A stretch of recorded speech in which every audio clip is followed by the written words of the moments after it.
Welcome, spirits, our supercharged spirits, for joining me today on Sessions of Spirit number 20. If you want, the notes are in the chat, and I'm going to start screen sharing now. If you're watching this on YouTube at some later dates, I'm just going to have the notes on screen for you. Here they are. So we're going to go through this. We only have about 35 minutes because I have pre-Zoom. But there will be a discussion afterwards if you want to join. And unlike before, I'll just restart this chat, guys, because the other one's not available today. So if you want to jump in, please do. And if the session does end, just go to the Hegelians who want to change the world group, and you can start posting your questions there. So as usual, if you're entering the Sessions of Spirit at this point, because you have a particular interest. So you might be interested in ideal philosophers or one-sidedness or Hegel or whatever your preferences are. There's an entry point at each Sessions of Spirit, and you can rebuild what's called the Circle of Reason. So I'm going to help you get into the context of where we are by doing a 2-minute recap of the first 19 sessions, which is going to be quick. But you can watch the previous ones because we're recording them now. But I'll just start the recap. So session 1 was about Hegel being the greatest philosopher because he summed up 3,000 years of philosophers. Number 2 is that nobody understood him for 200 years. Number 3 is that when you do understand them, it empowers your spirit to change the world.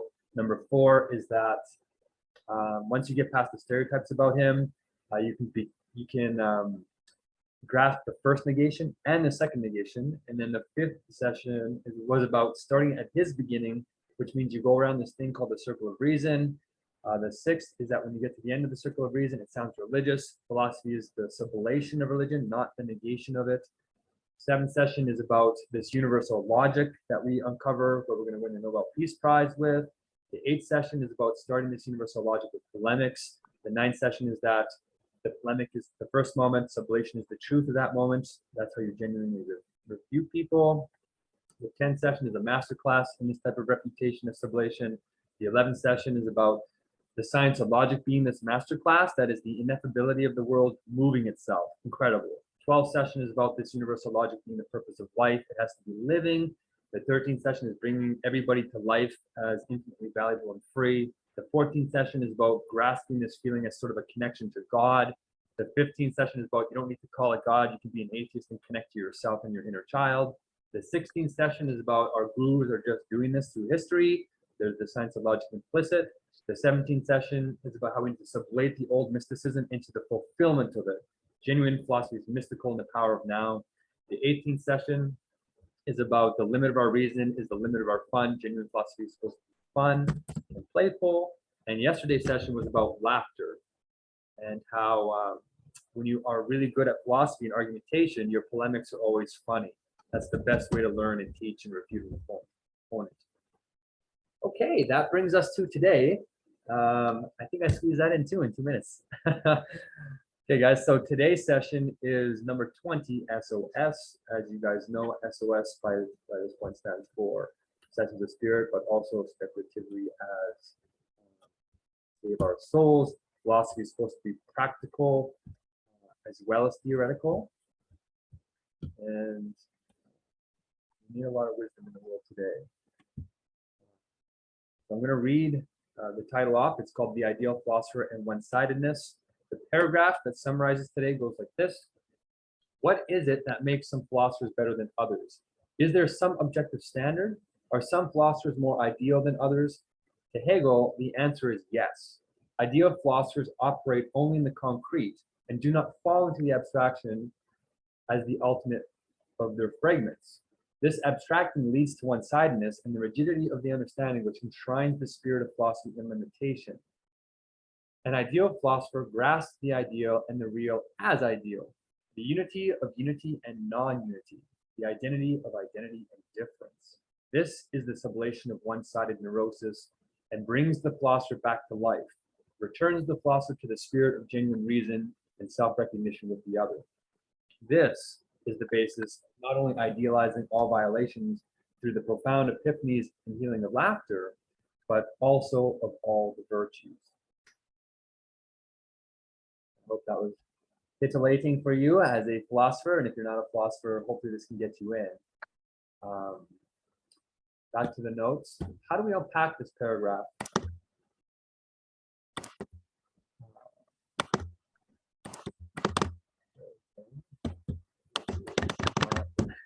Technology work.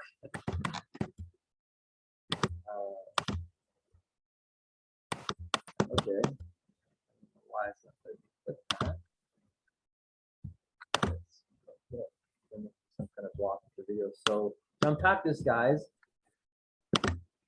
once again, we're talking about sublation. And notice how in the last class, we were really emphasizing that the sublation sounds logical and dry, but actually when you see it in practice, it's literally the best thing on earth. It's hilarious, at least the playfulness. It brings us back to life. You can actually move in this world and enjoy it. We talked about Bertolt Brecht. So I'm still pronouncing his name wrong, probably, but I sort of did that on purpose, and I will learn his name properly. But as people are becoming inspired by these sessions, they're starting to tell me all these other philosophers I should read, and I'm going to get to them.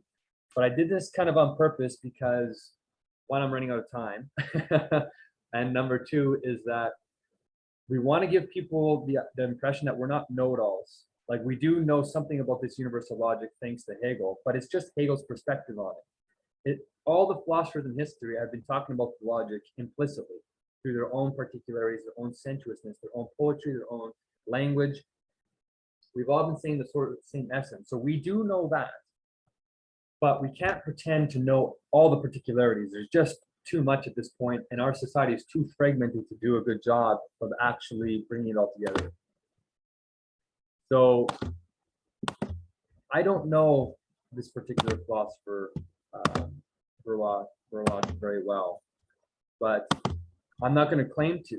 We want the real experts to come in and actually who know the particularities of this philosopher. We want them to come in and do justice to the poetry, to the symbology, to the logic of that philosopher. It's impossible. Like, look at point number 2 here. You know, there's at least 10,000 worthy philosophers in history that we could study.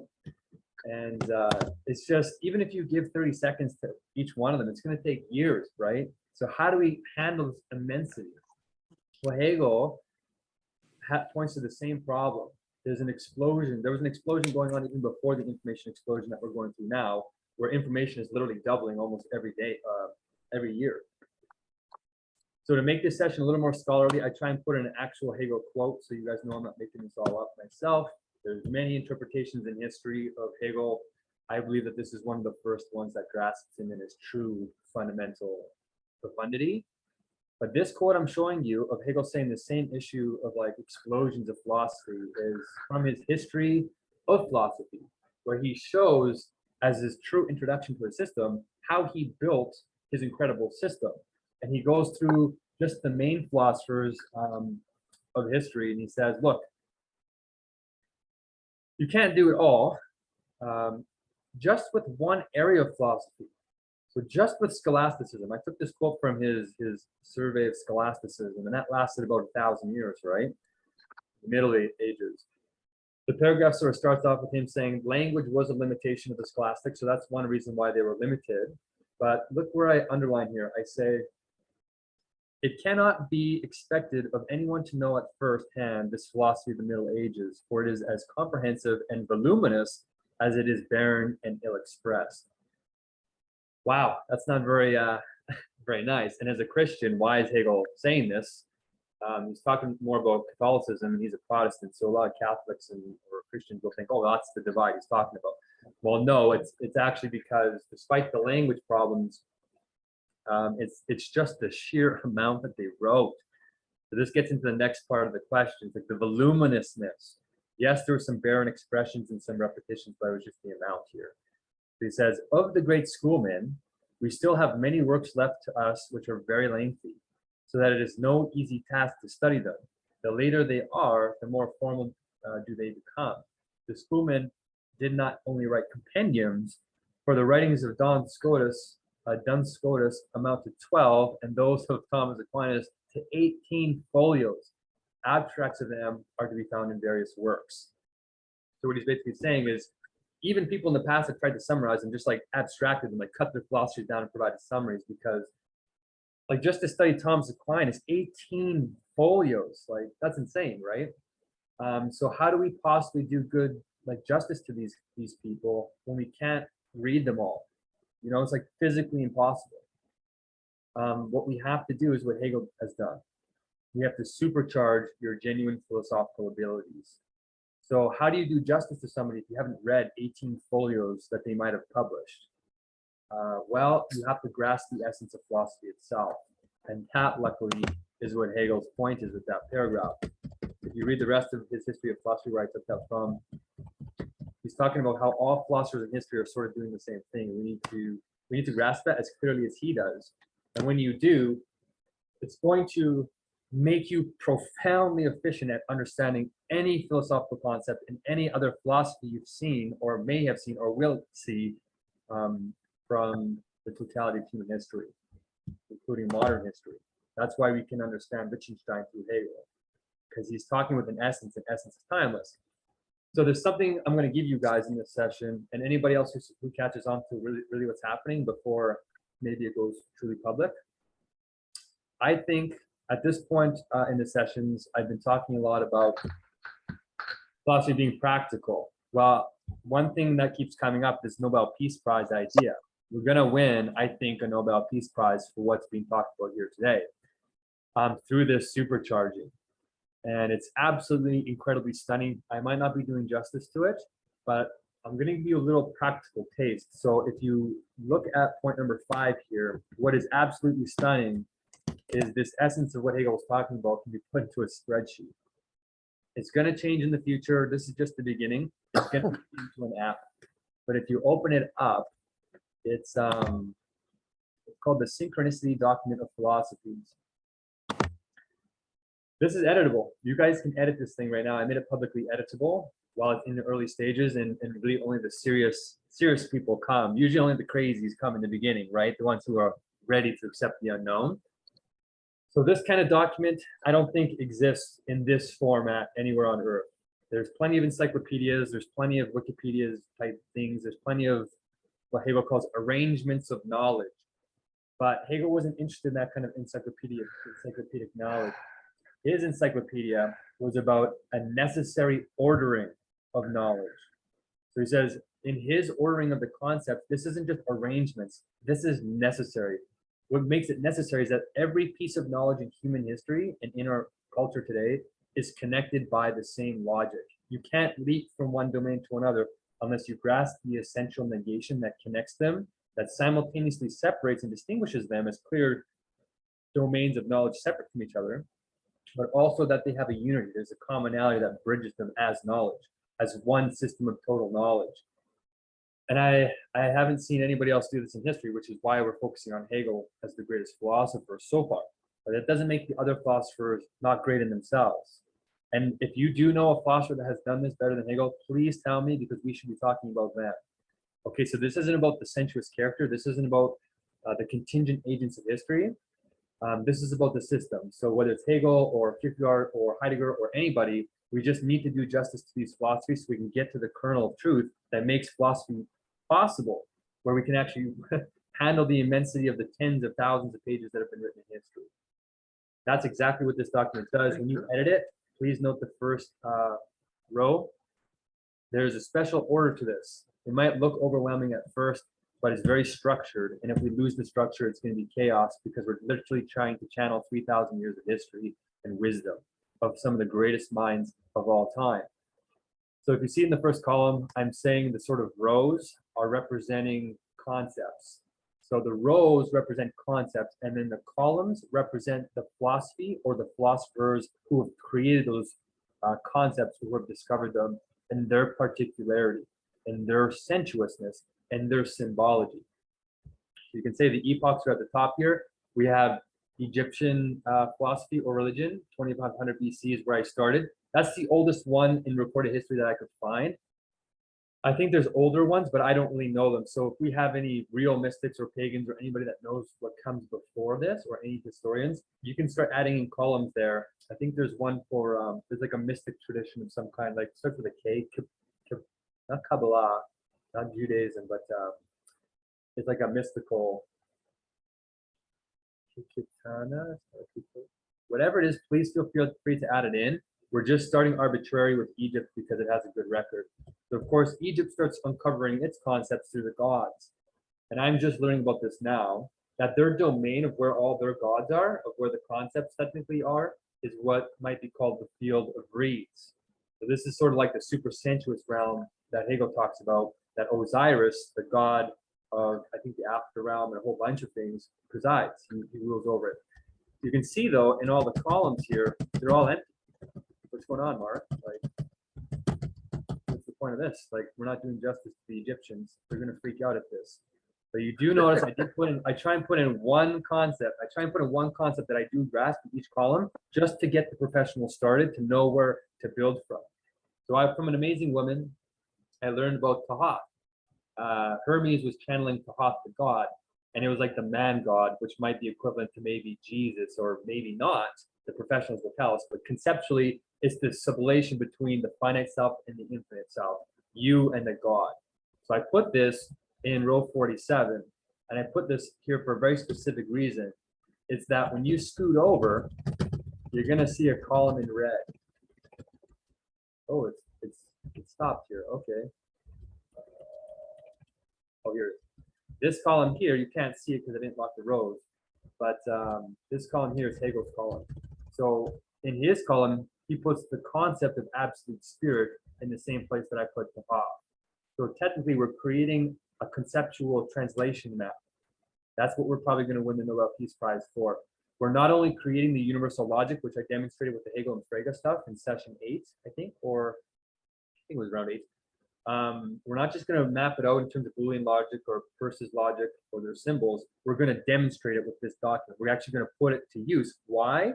Because genuine philosophy has theoretical spirit and practical spirit. So once we prove the usefulness of this, it should start creating a profound sense of peace. So I only know this much about Egypt, but I hope it inspires the rest of the Egyptian experts and scholars to get in on this. And this is a way to display the best that Egypt has to offer in terms of their philosophy. So the next oldest is the Vedas. I actually started with the Vedas.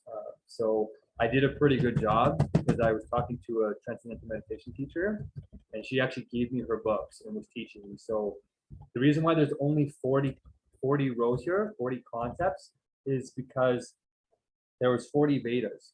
And so I aligned the Vedas, the first 40 Vedas, with the first 40 concepts of Hegel and his Encyclopedia of the Philosophical Sciences. So you can see that their categories are very sensuous. They're very connected to body, blossoming. In the past, Hegel says that they were all doing philosophy, but it was in the religious mode because they couldn't separate pure thought from the sensuousness of their symbols. So the older we get, we should suspect that there's a lot of symbology, right? But it doesn't mean the concepts are wrong. If you know the dialectics, you can recognize the concepts in anything. That's what a genuine philosopher is supposed to do. That's why we're not going to make the mistake of colonialism. We're not going to come in with our sensuousness and say, oh, look, Hegel was this man, and men are the best in the world, and he was like 5'9", so men that are 5'9" are like the most philosophical, and he was German, so Germans are the best in the world at everything. And no, we're not going to do that. That's the problem that philosophers in the past didn't grasp. That's what abstract philosophy tried to do. Genuine philosophers are super sensuous in the sensuousness. That means that we can go into anybody's philosophy and pull the logic that is already in it out using their symbols. So once you grasp the dialectic, you can go into Vedas, and I've already done this. It's profound. Like the Vedas, whoever wrote the Vedas had it. Like it is basically the science of logic. So I mean, it's really incredible that they had this like 2,000 years ago in semi-scientific form. But you can actually take their symbols once you understand the concepts, and you can move with them. So that's why I have the Vedas kind of filled out here, but we need to have this for all of them. Once this whole document is filled out, it's going to be incredibly profound, and people are going to self-recognize with it. They're going to have that moment of love. They're going to have that moment of friendship with it. They're going to understand that this is not a domination. This is a sublation where you can stay in your particularity. You can stay in the sensuousness and still grasp the pure thought of philosophy. There's far more than 40 rows, right, guys? Like in Hegel's encyclopedia, he has at least 200, maybe 300. So technically, this document is going to grow in two ways. It's going to grow left to right, starting with chronological history, the ancients moving towards the modern, and then top to bottom will be the conceptual growing of our actual knowledge, our philosophical knowledge. The depth of it and the breadth of it is represented by the height, right? So you can see Judaism comes next. Maybe not. Somebody else can correct that, put in another one. If I missed a big epoch of philosophy. I don't know too much about Judaism. I think I put one concept in here. Yeah, the Book of Ruth, somebody told me about, and Ein Sof, I think is their version of God, or maybe what Hegel calls the absolute idea. So that's why it's in the bottom rows. Next, we have the Greeks, of course. I put Homer, I put Elysian Fields is kind of what they're trying to approximate as Hegel's first category, or his supercentric realm of the categories. This row here is talking about what this philosophy, I think, what their symbolic meaning is for the science of logic as a total. Some of them don't have anything, so that's why I leave it blank, but some of them are approximating it like thousands of years ago.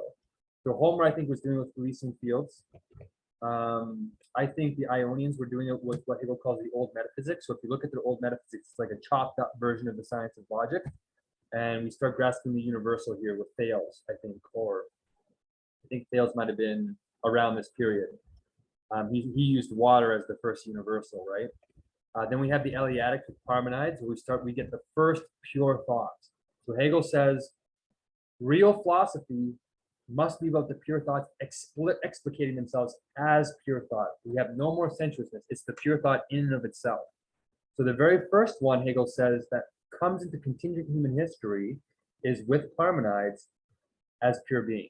So they said, remember, pure being was their God. That was the thing that their philosophy centered on as the truth. Becoming wasn't the truth. Nothing wasn't the truth. Pure being was the truth. But Hegel says it's only just the start. Okay, so then we have Zeno, who comes after, and Hegel says, well, we get the second pure category of real philosophy, genuine philosophy, as pure nothing. So Zeno comes in, he shows the limitations, the contradictions in every category we think we know, including pure being. And so Hegel attributes dialectic formally, the genuinely philosophical pure thought form of dialectic, with Zeno. And then we sort of get pure nothing as the opposite of pure being. You get that back and forth motion that he was famous for with his paradoxes. Then we get Anaxagoras. He starts talking about this whole realm where these categories of pure being, pure nothing, the dialectic exist. Is sort of like nous, this pure thought thinking itself kind of thing. And I don't know a heck of a lot about his philosophy. I remember reading it in university, so I do know about all these philosophers, but it fades over time. And then once you understand Hegel, it totally reorients your thinking of philosophy. So you basically have to go over all the philosophers you thought you knew.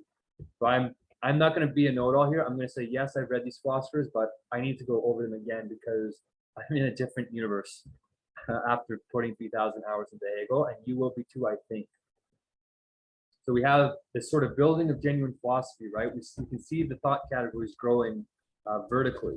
Heraclitus, Hegel says, is credited with the first sublation. He didn't know he was sublating, right? That's a pure concept that only comes in Hegel's philosophy. But he basically took the first pure thoughts, so pure being, pure nothing, and he basically said, no, those aren't true. The truth is that pure becoming is the highest level of philosophical truth.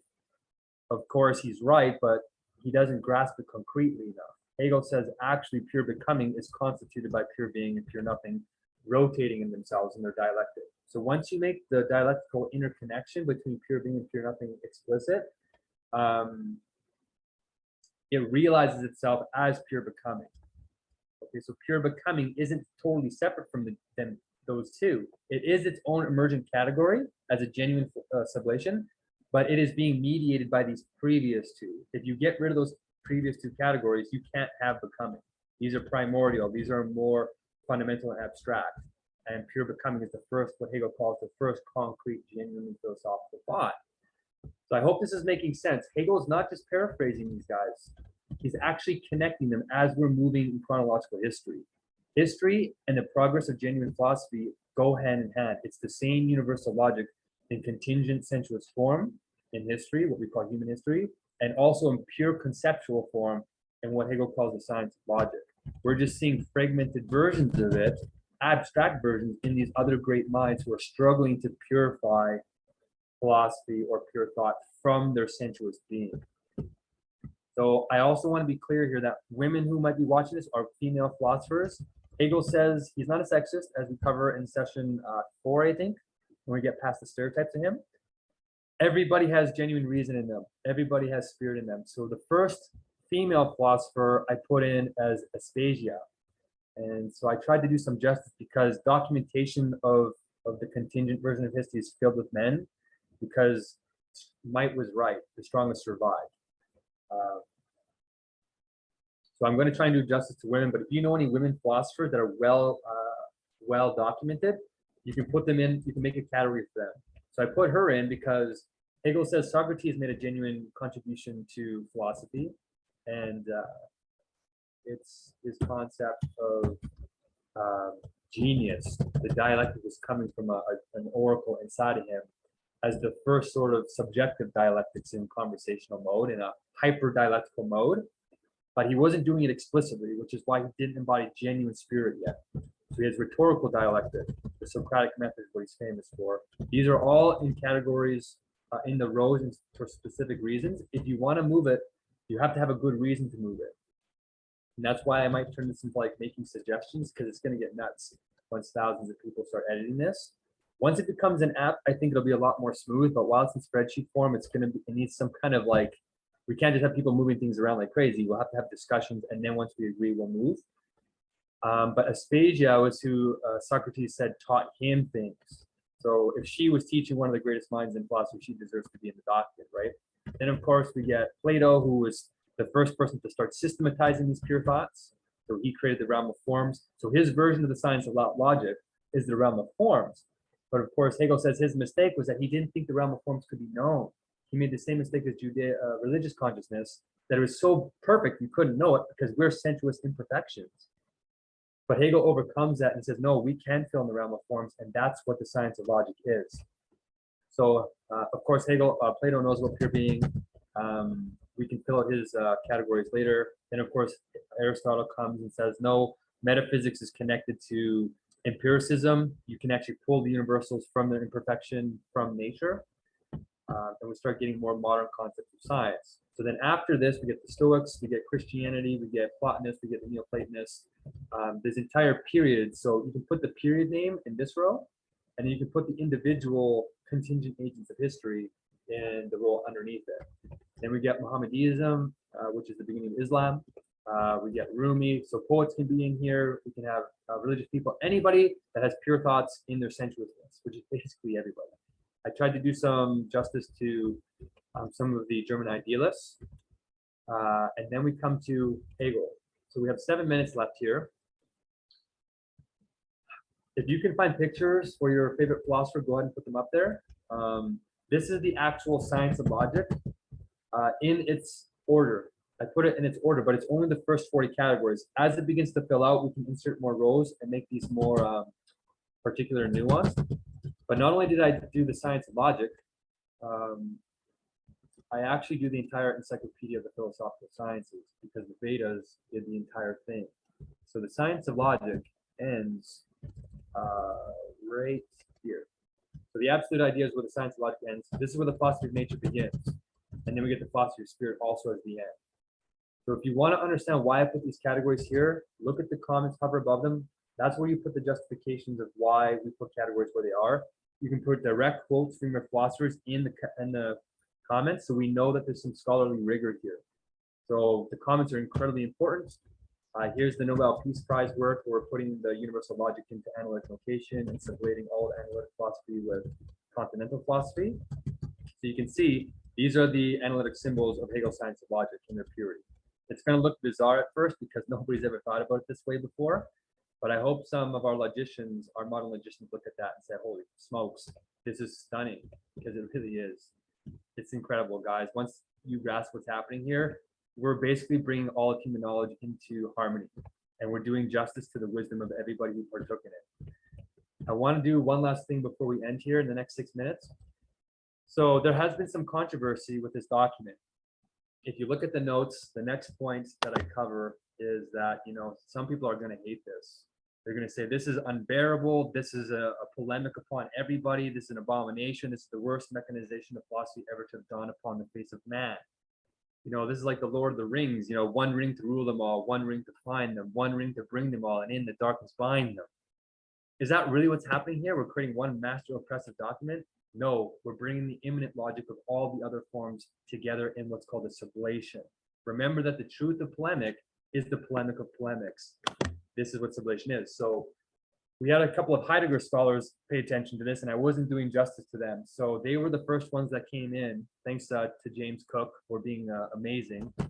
When you edit the document, hopefully the document will track you if you're logged in, and you can get credit for filling this out, because each one of these columns is basically a PhD. So they basically put their incredible knowledge in the rows and filled out the whole thing the way that Heidegger would want it to be filled out, in the order that maybe he wants to fill it out. So is it true that existence is the first category and not pure being? So of course, over here, we have Hegel saying that the first category of all true knowledge is pure being. But over here, we have a scholar saying that they think it's being, but not pure being, a different kind of being that Heidegger is talking about. So I've been inspired to take Heidegger as a priority. So what we're going to do is, for all the philosophers, we're going to create two columns. So the first column is for the scholars who don't like Hegel and think it's oppressive and it's too totalitarian. We're just going to let them fill out that column in the order they think the philosopher would want to be appreciated. Then the second column will be the Hegel order, where we say, okay, these are their symbols for these categories of what we think is in Hegel's encyclopedia. So as an example, as a quick example, Hegel's obsessed with ontology of being. That's, in my interpretation, what the science of logic is. Hegel solves the problem that Heidegger was obsessed with, which was that how do you get a being in general to become many beings and still be the same being? And this is what I think Hegel calls the universality of pure being. All other forms are pure being in determinate form. So pure being is being what I think Heidegger is calling being in general, but he's calling it like a primordial being. If you hover above the comment, I actually post where from Being in Time, Heidegger's masterwork, he's talking about this kind of being. And I show the parallels between how Hegel talks about pure being and how he's talking about being in general. And if you are a scholar and you don't like the way I'm interpreting it, please fill out the comment section and we can have a really great discussion. And maybe we can change the positions of the Hegel column as well, based on your expertise. We're basically going to do this for every philosopher in history. There's going to be potentially thousands of columns in this. So that's why it'll probably have to be an app so you can do quick searches. But for now, it's manageable. I took a lot of these philosophers from Hegel's History of Philosophy. So if you want to find the scholarly source of where I started this document, the chronology is just Hegel. You can tell from yesterday I put in Bertolt Brecht, which I'll learn his real name soon, but I put his category from yesterday's session in here. His concept of distancing. We get the more modern philosophers, of course, and we stop with this sort of really modern, still living philosophers. Whew. So guys, I hope you grasp why this could win the Nobel Peace Prize. There's a lot of work to be done here, and the credit will be important because we're restructuring all of education. So we're going to put philosophy back in its rightful place, because the ideal place of philosophy is not in some back department room of arts or of some forgotten corner of academia. No, we should have philosophy as the epitome of human knowledge. There's wisdom in all modes of particular science and knowledge. And the people who operate in this fluidity, they can move between any sensuous, any particularity, any point in time, any philosopher. These are what ideal philosophers are. They sublate all particularities and they keep the essence in mind. So they bring out the ideal in everybody. An ideal philosopher brings out the ideality in everybody. They bring out the spirit in anything they come across. This is how you make your polemic into laughter, into playfulness. You sublate anything because you see the limit in this logical order. You see it in the universe of logic. I hope I've done justice. Please feel free to edit this. It's wide open right now. In the future, maybe we'll have to have admins or something like that, like this. But the big goal here is to do justice to every philosopher. Take them seriously. Don't blow them off. Don't put them in their abstract forms and make them straw men that's easily attackable. These were great and profound minds in history. They were not tangling with superficial things. So if you are going to critique a philosopher, try and get to their root contradiction. So get to the inner contradiction and do them justice. If we do that, people will self-recognize and love what we're doing. If you're inspired, please try and share these sessions. We're going to try and reach critical mass by session 38. We're sharing on all the meetup groups. We got about 4 or 5 so far. And if you want to go to the Hegelian group and post your questions, we can talk there. In the last 40 seconds, I'll just say that you can take the wisdom quiz. And if you want to become an admin or an actual ideal philosopher, we have to make sure that you're good at sublation. So there's 26 dialectics we're checking for, and we want everybody to master this so we can attain this sort of absolute spirit of true philosophy, of ideal philosophy. So tomorrow we're going to pick up on this. I hope you enjoyed, and we'll see you in the discussion. I'll restart it right after this. Have a wonderful sublating day.